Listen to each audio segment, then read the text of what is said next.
Un bosco.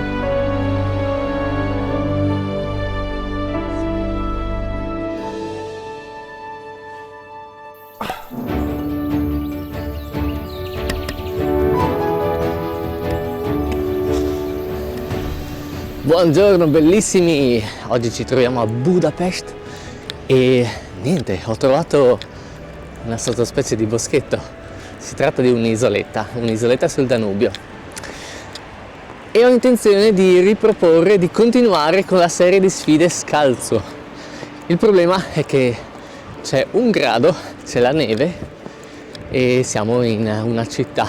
La cosa in effetti mi dà un po' fastidio perché non è come camminare nella natura selvaggia a piedi scalzi, quindi sarà un po' strano, però farò molta attenzione a dove mettere i piedi e sono estremamente curioso di vedere quanto tempo posso resistere considerato il freddo. Spero che ci siano anche punti senza neve dove posso un po' riscaldare i miei piedini. Stavolta non ho portato la vasellina, quindi niente protezione aggiuntiva e vediamo. Alla peggio metto le scarpe e esploriamo l'isola con le scarpe, senza i piedi scalzi.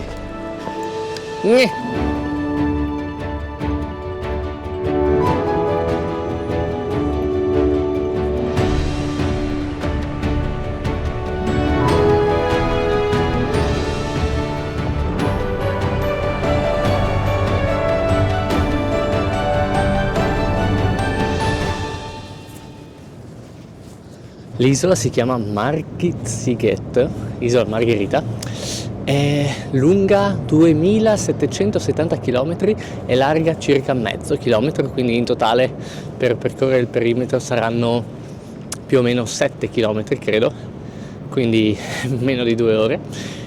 E questo ponte è il ponte più a sud dell'isola, si chiama Margit-Hede, che vuol dire ponte Margherita. Molto molto bello, siamo nel punto più a sud e partiamo da qui, da questa zona di ginnastica, calisthenics, così poi sappiamo esattamente dove finire e magari ci riscaldiamo con un po' di esercizi.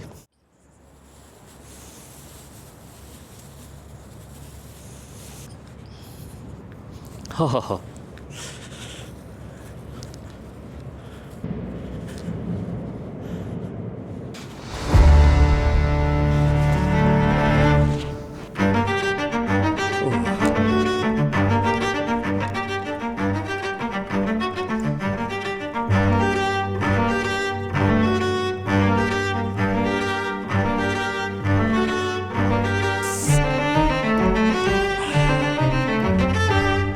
Siamo partiti esattamente all'1, 5 minuti fa, quindi terrò traccia anche del tempo e per ora bene, è freddo ma sono fortunato che c'è questo percorso, in realtà è fin troppo facile con questo percorso fatto apposta per i corridori, quindi se a metà isola vedo che sono ancora bene provo a camminare in punti un po' più complicati, però il freddo si sente, quindi chissà, e devo dire che almeno su questo terreno posso controllare molto bene cosa passa sotto i miei piedi.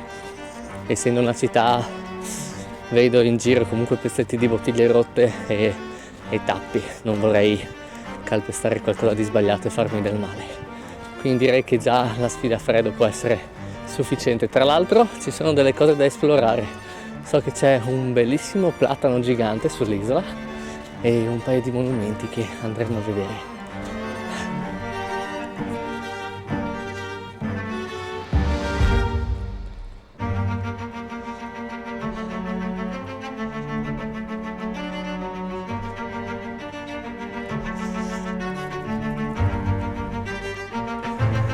Mandi.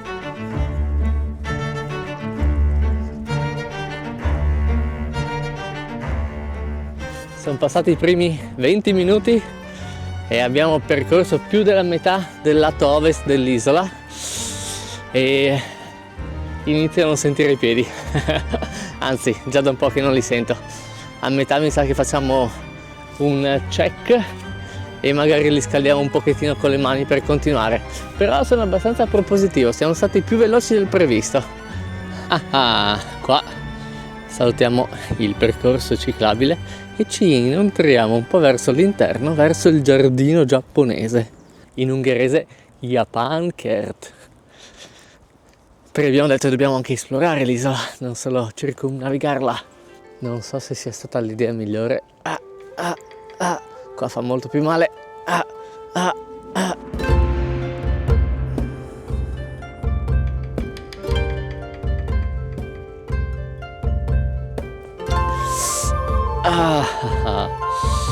Le cose si fanno bene.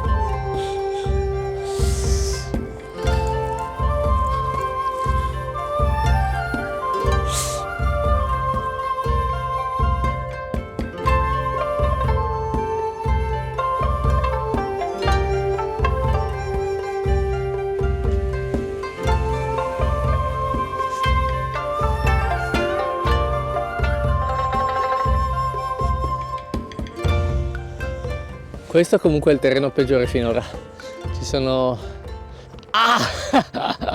quei sassolini verdolini piccolini che si infilano tra le dita dei piedi e fra le fessure, tra la parte rigida dell'asfalto e i piedi. È proprio una goduria. Ok, di questa non so la pronuncia né il nome. Su Google Maps si trova col nome di Zenelokut, ma non so come si pronunci. Carino, andiamo. È tutto bagnato per terra, il che rende ancora più freddo. Poi guardate qua, porca miseria. Ai. Ehi.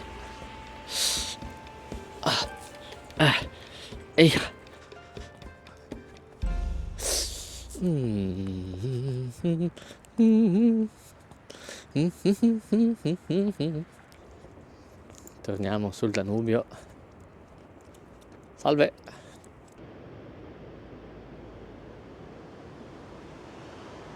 Ok, siamo arrivati a metà. Questo si chiama Arpad Híd, ponte di Arpad per gli amici arpi. E immagino che Híd voglia dire ponte a questo punto. E niente, siamo a metà, adesso facciamo un check dei piedi e poi proseguiamo con la seconda metà. Non siamo stati tantissimo, solo 50 minuti, beh sì, ci sta, anche perché il giardino giapponese mi ha rubato un po' di tempo. Vediamo cosa succede là sotto. Allora, piede numero 1 è un po' sporco, ma mi sembra tutto a posto. Piede numero 2 è più sporco ancora. Ho perso un po' di callo qua, però non c'è sangue, quindi anche qua niente di male, niente di grave. Su questo lato dell'isola dovrebbero esserci più cose da esplorare, e primo fra tutti il platano. Vediamo com'è. E volevo anche dirvi che se volete provare a imitarmi, secondo me camminare scalzi è una pratica molto salutare, in natura molto più che non in città sicuramente. E quello però che vi consiglierei è di iniziare un passo alla volta, letteralmente, quindi facendo cose semplici e brevi e sempre con le scarpe a portata di mano e sempre controllando i vostri piedi.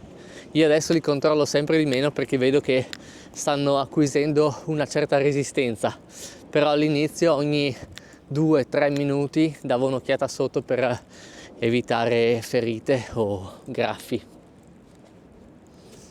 Mi raccomando. Ho notato che non è molto sorprendente, ma sulla neve è estremamente più difficile mantenere il calore. Invece fuori, anche sul bagnato, è gestibile. E ci sono certi punti dove è leggermente asciutto, nei quali riesco a recuperare un po' di calore e sensibilità. Per ora comunque riesco ancora a muovere i piedi. Carina questa chiesetta.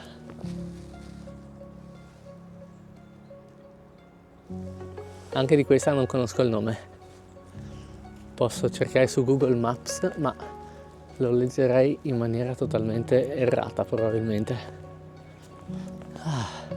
Eccolo! Vedo il platano, che non è una banana. Ma che bello!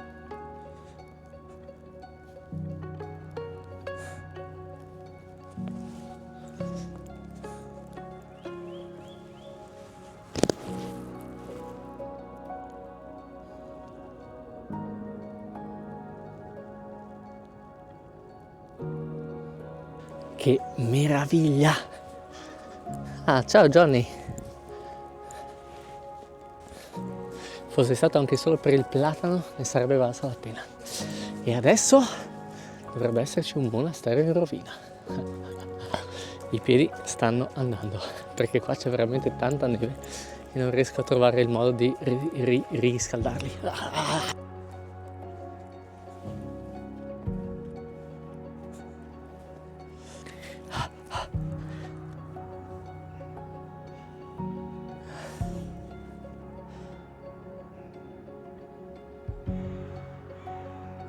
Il sinistro è un po' più raffreddato. Ok, dalle informazioni che ho trovato, il platano è del 1823. Questo invece era un convento domenicano nel Medioevo. Nel Medioevo. Vedete, vi faccio vedere che carino che è.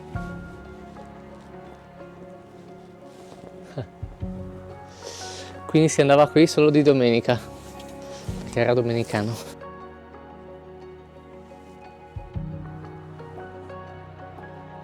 Comunque, ridi e scherza, siamo a 1 ora e 20 e riesco ancora a muovere le dita dei piedi. Comunque nessuno mi sta dicendo assolutamente nulla per i piedi.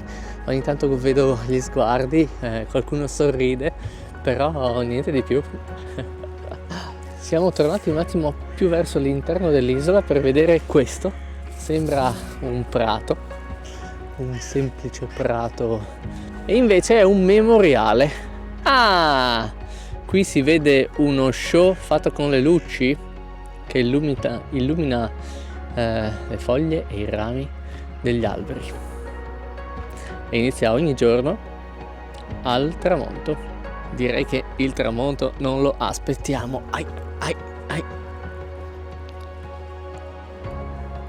Nemmeno di questo edificio conosco la pronuncia, lo leggo come scritto Ferences Kolostoromjai e si tratta di un ex convento francescano, il che vuol dire che su quest'isoletta convivevano 2 ordini, domenicani e francescani. Interesting!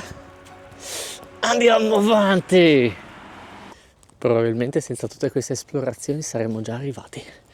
Comunque ancora 10-15 minuti e dovremmo esserci. Poi vi faccio vedere che cosa faccio per riscaldare i piedi in queste circostanze, prima di rimettere le scarpe e di tornare a casa. Mi raccomando, nel frattempo, se il video vi sta piacendo, vi è piaciuto e volete vedere le prossime sfide, mettete un like, condividetelo e iscrivetevi al canale.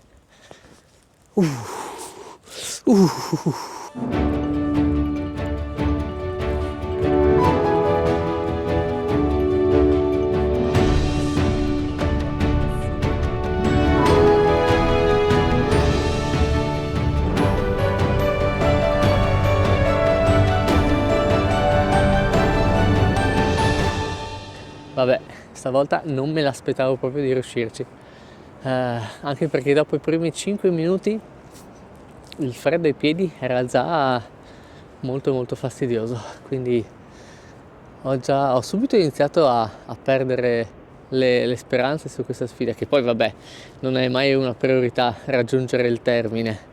L'importante per me è provare e scoprire, vedere fin dove riesco ad arrivare. Però 2 ore e 5 minuti e riesco ancora a muovere le dita dei piedi. Quindi la mia tecnica per scaldare i piedi è questa: ho portato una bottiglia di alluminio che non trattiene il calore e un thermos con dell'acqua bollente all'interno che però non fa passare il calore all'esterno, Quindi adesso travaso l'acqua da uno all'altro e utilizzerò la bottiglia in alluminio come borsa dell'acqua calda sostanzialmente.